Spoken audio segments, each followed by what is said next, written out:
ఓం శ్రీ గణేశాయ నమ. శ్రీ జ్ఞానసరస్వత్యై నమ. శ్రీ గురుభ్యో నమ. శ్రీ మహాగాయత్రీ మాత్రే నమ.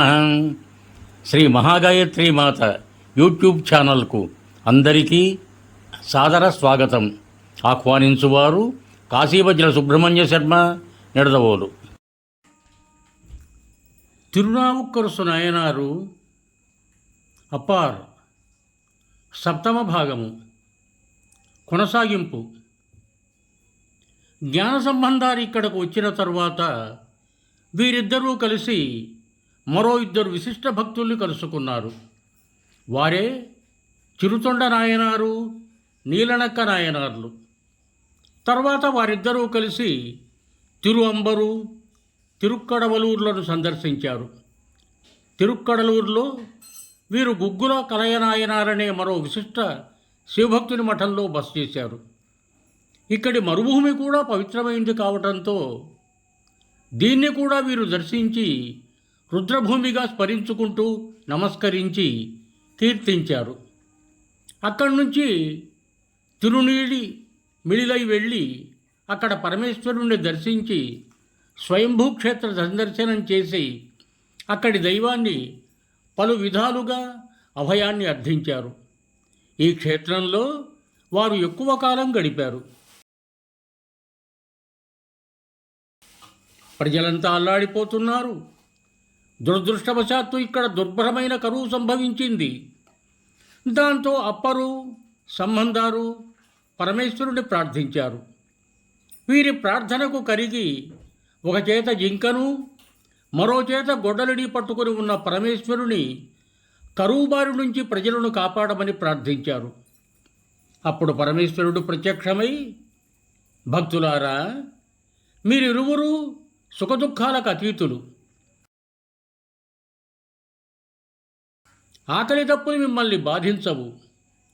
కానీ ఇక్కడి ప్రజల కోసం నిర్మలమైన మనస్సుతో నన్ను వేడుకున్నారు. అందుకే వీరిని క్షామబాధ నుంచి విముక్తుల్ని చేసేందుకు ప్రతిరోజు తూర్పు పడమర గోపురాల కింద ఒక బంగారు నాణెం పడేలా చేశాను. దాని ద్వారా మీరిద్దరూ ప్రజల క్షుద్బాధ తీర్చండి అన్నాడు పరమేశ్వరుడు. దాంతో వీరు ఆ నాణేలను సేకరించి వాటిని విక్రయించి తద్వారా వచ్చిన సొమ్ముతో ఆహార పదార్థాలు కొని ఊరివారికి పంచేవారు. ఇలా చేసే సమయంలో సంబంధాలు విక్రయించే నాణ్యంలో బంగారం శాతం తక్కువగా ఉండటంతో అతనికి తక్కువ సొమ్ము వచ్చేది. అప్పార్ నాణ్యంలో ఎక్కువ స్వర్ణ శాతం ఉండి అతనికి ఎక్కువ సొమ్ము వచ్చేది. శివప్రసాదంతో ఆలయ బలిపీఠం వైపు ఉన్న నాణ్యాలను స్వీకరిస్తున్న అప్పారు, జ్ఞాన సంబంధ నాయనార్ల వ్యత్యాసానికి బాధపడేవాడు సంబంధార్. ఇదే విషయాన్ని శంకరుణ్ణి అడిగాడు కూడా సంబంధార్. అప్పుడు శంకరుడు, నాయనా, నీవు నన్ను కేవలం వాచకరీత్యానే నన్ను ప్రార్థిస్తావు. కానీ అప్పార్ మాత్రం ఎప్పుడు ఆలయానికి వచ్చినా ముందు ఆలయమంతా పరిశుభ్రం చేసి అనంతరం నన్ను దర్శనం చేసుకొని భక్తితో కీర్తిస్తాడు. అంటే అప్పార్ నన్ను దర్శించుకునే వస్తాడు. అందుకే అతని నాణ్యంలో నాణ్యమైన మేలి బంగారం ఉంటోంది అని చెప్పి అంతర్ధానమయ్యాడు. పరమేశ్వరుని భక్తిపూర్వకంగా నమస్కరించుకున్నాడు సంబంధార్. భగవంతుడు అనుగ్రహించిన కానుకలతో ఆహార పదార్థాలు ఊళ్ళోని ప్రజలందరినీ 2 పూటలా భోజనం చేసేందుకు సత్రానికి విస్తృతంగా లభ్యమయ్యే తోటు నుండి తెప్పించి ఇక్కడి ప్రజల క్షుద్బాధ తీర్చేవారు.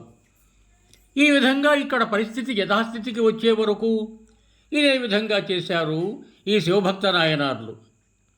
పరిస్థితి చక్కబడగానే అనేక శైవక్షేత్రాలను సందర్శించి వచ్చారు.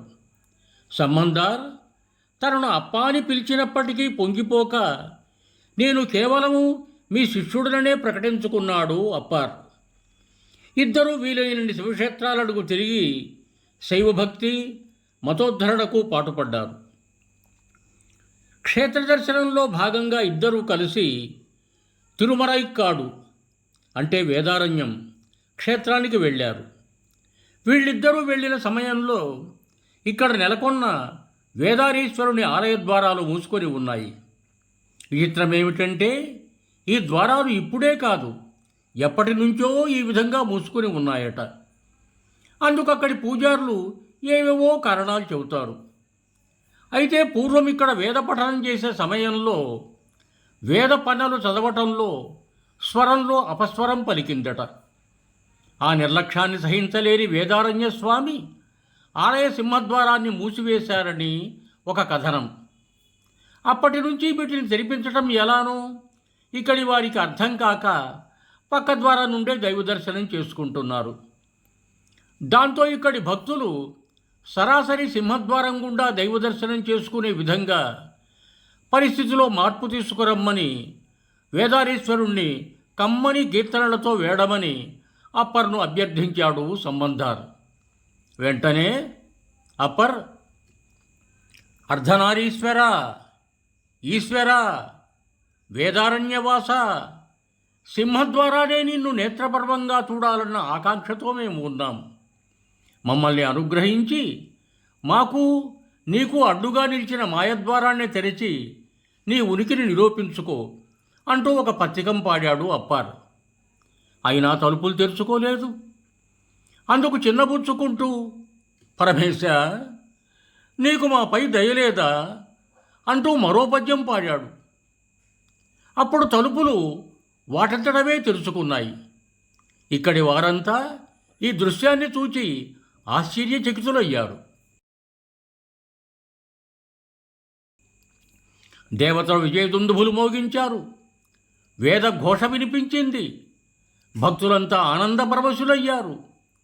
సంబంధ వాగీశులిద్దరూ సింహద్వారం నుండి లోనికి వెళ్ళి శివుణ్ణి దర్శించి సేవించుకున్నారు. అప్పుడు అప్పర్ సంబంధాన్ని చూసి, అయ్యా, ఇక నుండి ఈ తలుపులు మూసుకుంటూ తెరుచుకుంటూ ఉండేలా చెయ్యమని పరమేశ్వరుణ్ణి అభ్యర్థించు అని కోరుకున్నాడు.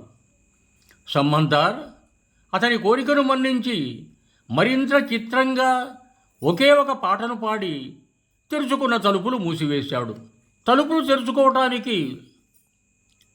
మూసుకున్న తలుపులు తెరుచుకోవటానికి అప్పర్ 10 పాటలు పాడితే కానీ తలుపులు మూసుకోవటానికి సంబంధాలు ఒకే గీతం ఆలాపించాడు. ఇద్దరి శివభక్తి అంత నిర్మలమైంది, స్వచ్ఛమైంది. అప్పటి నుంచి ప్రతిరోజు సింహద్వారం తలుపుల ద్వారానే భక్తులు దైవ దర్శనం చేసుకోవటం ఆరంభించారు. సంబంధాల ముందు తన భక్తి తేలిపోయిందని ఆ రాత్రంతా శివస్మరణలో గడిపాడు అప్పార్. తలుపులు సంబంధారు ఒక్క పద్యంతో మూసుకోవటం వింతగా అనిపించింది అప్పార్కు. ఎంతగానో బాధపడ్డాడు. తన భక్తిలో ఏదో లోపముందని గ్రహించి తన అపచారాన్ని తెలియజేయమని పరమేశ్వరుణ్ణి వేడుకున్నాడు. అందుకు శివుడు ఆనాటి రాత్రి అప్పర్ అని పిలిచాడు. ఒక్కసారిగా దిగ్గున లేచి కూర్చున్నాడు అప్పర్.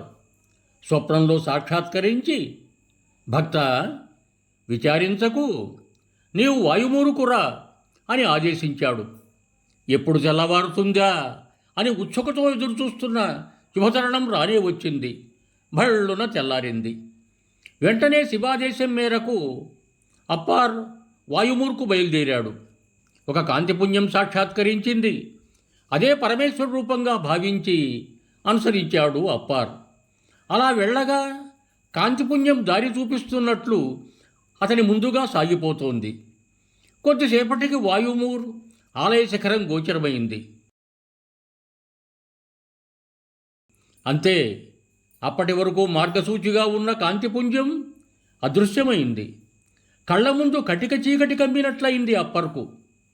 పరమేశ్వర, నేనెంత అజ్ఞానంలో పాడిన పద్యం వల్లనే సింహద్వారం తెరుచుకున్నాయనే పిచ్చి భ్రమలో ఉన్నాను. ఇదంతా నీ లీలా విశేషమని తెలుసుకోలేకపోయాను. ఆ వెర్రిని కుదిర్చేందుకే ఇప్పుడు నా కళ్ళకు కనిపించకుండా ఇలా నాతో దోబూసులాడుతున్నావు.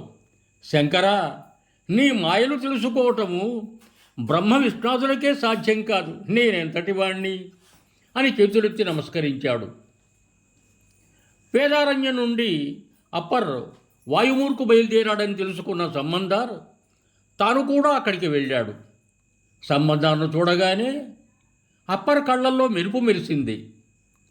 నాగాభరణ, నీ ప్రియభక్తుడు సంబందార్ ఇక్కడికి వచ్చాడు. అతని కోసమైనా నీవిప్పుడు కనిపించక తప్పదు. ఎందుకంటే అతని వాగ్వైభవం అంత పుష్టి కలిగి ఉంది. కాబట్టే అతను ఒక్క పద్యం పాడగానే తలుపులు మూసుకున్నాయి. అంతటి వాక్శుద్ధి గల భక్తుడు నీ చెంతకు వచ్చి నీ దర్శనం కోసం ప్రార్థిస్తున్నాడు. కైలాసం విడిచి ఈ భక్తుడిని కనికరించి దర్శనం ప్రసాదించు అని పరమేశ్వరుణ్ణి అప్పార్ ప్రార్థించాడు. సశేషం యువం భూయాత్. సర్వే జనా సుఖినో భవంతు. ధన్యవాదములు. మీకు నా ఈ వీడియో నచ్చినట్టయితే దయచేసి ఒక లైక్ కొట్టి మీ బంధుమిత్రులకు కూడా నా ఈ వీడియోను షేర్ చేయగలరు. అదేవిధంగా నా శ్రీ మహాగాయత్రీ మాత యూట్యూబ్ ఛానల్ను సబ్స్క్రైబ్ చేయ ప్రార్థన. మరొక్క మారు ధన్యవాదములతో భవదీయుడు కాశీవజ్ర సుబ్రహ్మణ్య శర్మ, నిడదవోలు, తూర్పుగోదావరి జిల్లా.